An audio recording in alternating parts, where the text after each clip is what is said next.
മക്കളെ, നമ്മളിന്ന് 8ാം ക്ലാസ്സിലെ ഫസ്റ്റ് ചാപ്റ്ററായിട്ടുള്ള പേട് എന്ന കവിതയാണ് ഇവിടെ പറയാൻ പോകുന്നത്. എല്ലാവർക്കും ഹിന്ദി വിന്നറിലേക്ക് സ്വാഗതം. പേട് തും പേട് നഹീം തും ദർജി, മരമേ നീ ഒരു മരമല്ല, നീ ഒരു തയ്യൽക്കാരനാണ്. ദർജി പറഞ്ഞ തയ്യൽക്കാരൻ. മരമേ നീ ഒരു മരമല്ല, നീ ഒരു തയ്യൽക്കാരനാണ്.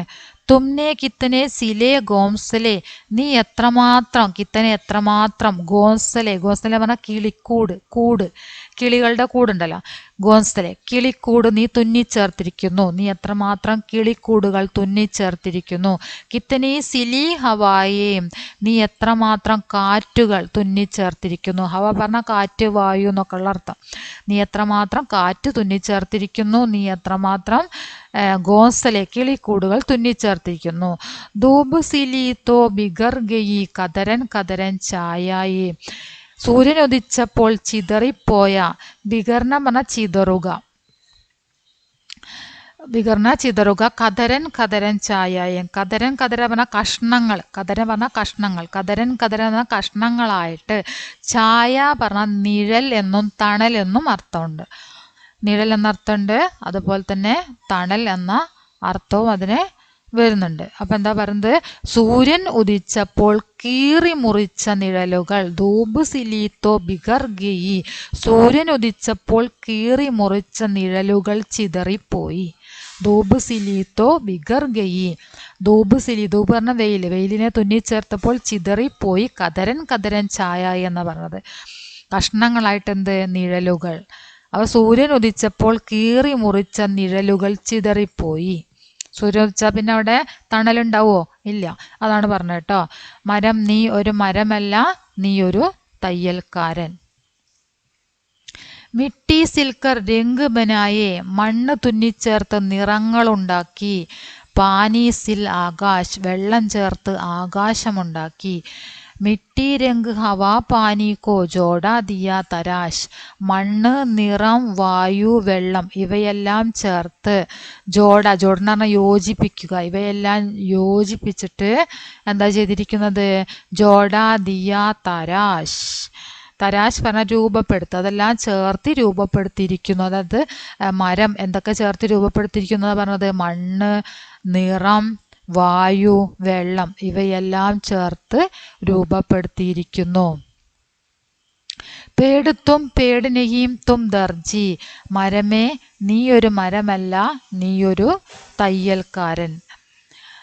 തുമ്നെ കിത്തനെ സിലെ കിനാരെ, കിത്തനി സിലി സമീനെ, നീ എത്രമാത്രം തീരങ്ങൾ തുന്നിച്ചേർത്തിരിക്കുന്നു. കിത്തനെ സിലെ കിനാരെ, കിനാരെ പറഞ്ഞാൽ തീരം, അരിക് എന്നുള്ള അർത്ഥം. നീ എത്രമാത്രം അരികുകൾ അല്ലെങ്കിൽ നീ എത്രമാത്രം തീരങ്ങൾ തുന്നിച്ചേർത്തിരിക്കുന്നു.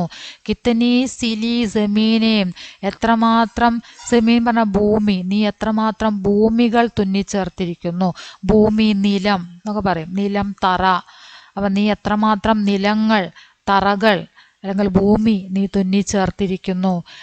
രംഗ് മഹക്കി ഹുയി സിലായി, ഫൂല് സിലെ പശ്മീനെ, രംഗ് മഹക്കി ഹുയി സിലായി, നിറം അതുപോലെ തന്നെ ഗന്ധം, നിറവും സുഗന്ധവും തുന്നിച്ചേർത്തിട്ട് പൂക്കൾ ഉണ്ടാക്കിയിരിക്കുന്നു. നിറവും അതുപോലെ തന്നെ സുഗന്ധവും തുന്നിച്ചേർത്ത് പൂക്കൾ ഉണ്ടാക്കിയിരിക്കുന്നു.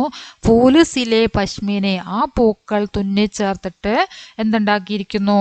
പശ്മീനെ, മൃദുവായ കമ്പിളി വസ്ത്രം, മൃദുവായ കമ്പിളി വസ്ത്രം പോലെ നിറയെ പൂക്കൾ ഇങ്ങനെ നിറഞ്ഞു നിൽക്കുന്ന അതിനെ മൃദുവായ കമ്പിളി വസ്ത്രമായിട്ടാണ് പറഞ്ഞിരിക്കുന്നത്. പൂക്കൾ നീ മൃദുവായ കമ്പിളി വസ്ത്രമായി പോലെ ഉണ്ടാക്കിയിരിക്കുന്നു എന്നാണ് പറഞ്ഞത്. പേട് തും പേട് നഹീം തും ദർജി, മരമേ നീ ഒരു മരമല്ല, നീ ഒരു തയ്യൽക്കാരൻ. ആമുമേ ആമ് കെ സ്വാദ് സിലേഹെ, ജാമുൻ മേ ജാമുൻ കെ, മാങ്ങയിൽ മാങ്ങയുടെ സ്വാദ് നിറച്ചിരിക്കുന്നു. അല്ലെങ്കിൽ മാവ് എന്ന് പറയുകയാണെങ്കിലും കുഴപ്പമില്ല. മാവ് എന്ന മരം ഉണ്ടല്ലോ, മാവ് മരത്തിൽ മാങ്ങ ഉണ്ടാവും, ആ മാങ്ങയിൽ മാങ്ങയുടെ സ്വാദ് നിറച്ചിരിക്കുന്നു. ജാമുൻ മേ ജാമുൻ ക, ഞാവൽ പഴത്തിൽ ഞാവൽ പഴത്തിൻ്റെ സ്വാദും നിറച്ചിരിക്കുന്നു. ബാഗ് മേ ബാഗ് കെ സ്വാദ് സിലേഹെ, തോട്ടത്തിൽ തോട്ടത്തിൻ്റെ സ്വാദ് നിറച്ചിരിക്കുന്നു. അതായത് സിൽ എന്ന് പറഞ്ഞാൽ തുന്നിച്ചേർക്കുക. തോട്ടത്തിൻ്റെ സ്വാദ് തുന്നിച്ചേർത്തിരിക്കുന്നു. ഇതൊക്കെ തുന്നിച്ചേർക്കുക എന്നാണ് പറയണത് കേട്ടോ. മാങ്ങയിൽ മാങ്ങേൻ്റെ സ്വാദ് തുന്നിച്ചേർത്തിരിക്കുന്നു. ജാമൂനിൽ ജാമൂനിൻ്റെ സ്വാദ് തുന്നിച്ചേർത്തിരിക്കുന്നു. തോട്ടത്തിൻ്റെ സ്വാദ് ചേർത്തിരിക്കുന്നു. വനക്കെ പേടുമേ വനക്കെ, കാട്ടുമരങ്ങളിൽ കാട്ടുമരത്തിൻ്റെ സ്വാദ്, വനക്കെ വനത്തിൻ്റെ സ്വാദ് നിറച്ചിരിക്കുന്നു. കാട്ടുമരങ്ങളിൽ വനത്തിൻ്റെ സ്വാദ് നിറച്ചിരിക്കുന്നു. പേടുത്തും പേടിനെയും തും ദർജി, മരമേ നീ ഒരു മരമല്ല, നീ ഒരു തയ്യൽക്കാരൻ.